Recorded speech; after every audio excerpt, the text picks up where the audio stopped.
नाज़रीन आऊं आहियां अब्दुल हमीद खोसो ऐं हींअर मौजूदु आहियां बाईपास बी सेक्शन थाणे जी हद में ऐं हिते हिन मेन रोड सां ही आटोज़ आहे ऐं आटोज़ जो मालिक आहे फयाज़ अहमद खोखर जंहिंजे आटोज़ जा राति जो नामालूम चोर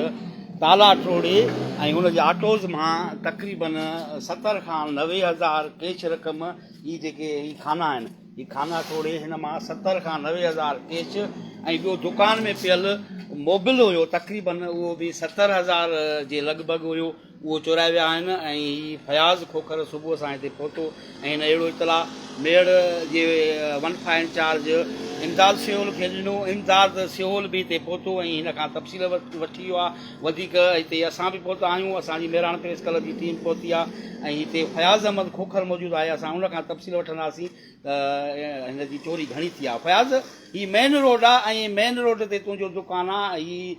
त पुलिस लाइ बि सवालिया निशान आहिनि त मेन रोड तां बाईपास जे मेन रोड तां तुंहिंजो शटर राति जो चोर भञी ऐं तुंहिंजी कैश रक़म ऐं मोबिल चोरी करे विया आहिनि ऐं हिते चौकीदार बि आहे वधीक तव्हां असांखे तफ़सील ॿुधाईंदा दादा डेली तक़रीबन मूंखे चोथों साल आहे हिते दुकानु खोले कॾहिं बि अहिड़ी को वारदात या वाक़ियो न थियो आहे चौकीदार बि हूंदो आहे पुलिस जो गश्त बि हूंदो आहे उनजे बावजूदि मां ताला टोड़े ऐं तक़रीबन राति जो 3:30 बजे दारा ताला टोड़े ऐं जेका मुंहिंजो मोबिल ऐं कैश जेके खाना भञी ऐं कढी आहिनि मां 1 इंचार्ज इमदाद खे बि घुरायो उहो बि आयो हो ऐं उहो बि ॾिसी वियो जाइ वारदात ऐं मां पुरज़ोर अपील कंदुमि त माना का त अहिड़ियूं नाजाइज़ियूं शहर सां न थियणु खपनि जॾहिं त 2 थाणा आहिनि 1 आहे CI आहे उन्हनि जे बावजूदि बि ही माना एतिरियूं कार्रवायूं ऐं मेन रोड ते ऐं होटलनि जे भरिसां जिते 24 कलाक तक़रीबन माण्हू मौजूदु हूंदा आहिनि उन्हनि जे बावजूदि बि हिते चोरियूं थी थियनि त इहा माना का नाइंसाफ़ी आहे पुलिस जी पेट्रोलिंग बि हूंदी आहे बाईपास आहे मेन रोड आहे ऐं उन खां अलावा हिते मोटरवे पुलिस बि हूंदी आहे ऐं चौकीदार बि आहे अच्छा चौकीदार बि आहे जेको पर मंथली उहो असां खां पे वठे थो हर दुकानदार खां पे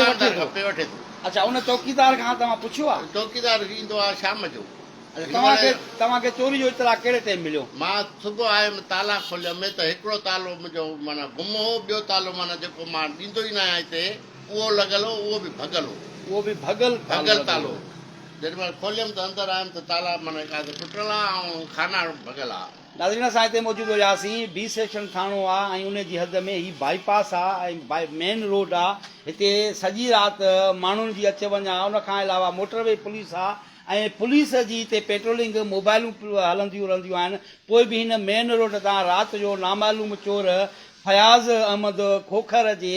आटो जा ॿाहिरियां वॾे शटर जा ताला टोड़े ऐं हिन जे खाने मां तक़रीबन 70 खां 90,000 कैश रक़म ऐं तक़रीबन 70,000 जो मोबिल चोरी करे विया आहिनि ऐं हिते ही सवालिया निशान पुलिस लाइ बि आहे त ही मेन रोड आहे शहर जो मेन रोड आहे हिते पुलिस जी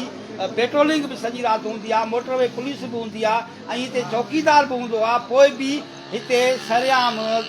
नामालूम चोर हिन आटो जा ताला टोड़े ऐं हिन जी फयाज़ अहमद खोखर जी चोरी करे विया आहिनि फयाज़ अहमद खोखर SSP खां अपील कई आहे त मुंहिंजी चोरी रिकवर कराए ऐं जवाबदारनि ख़िलाफ़ कानूनी कार्रवाई कई वञे